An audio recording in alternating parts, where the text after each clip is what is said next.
जद्दोजहद में इंसान सीखता है। इसलिए ये तो दुनिया के सबसे बड़े लीडर ने कहा हुआ है कि जब तक आप कब्र पे नहीं जाते जद्दोजहद करते रहो, सीखते रहो। और अल्लाह ने फिर आप पे कैपेसिटी दी है, जिस तरह इकबाल ने कहा सितारों के आगे जहान और भी हैं, अभी इसके इम्तिहान और भी हैं। एक सितारे पे पहुंचे हो उसके बाद आगे चलो।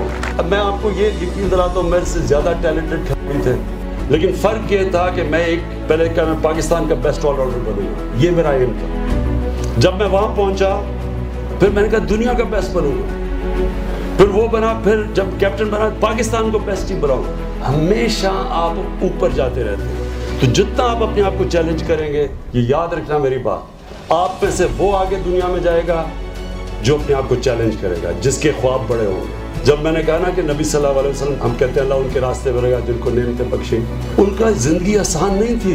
ये जो आसान ज़िंदगी ढूंढते हैं, मैं फिर से कहता हूँ कि आसान ज़िंदगी आपकी तबाही है, एक किस्म की मौत है, आपका पोटेंशियल ख़त्म होना। नबी सल्लल्लाहु अलैहि वसल्लम और बाकी पैगम्बरों के सबके मुश्किल रास्ते थे, किसी का आसान रास्ता नहीं था, लेकिन मुश्किल रास्ता ही आपको ऊपर लेके जाता है। रॉबर्ट फ्रॉस्ट की सेइंग है कि I chose the path less trodden upon and that's what made the difference.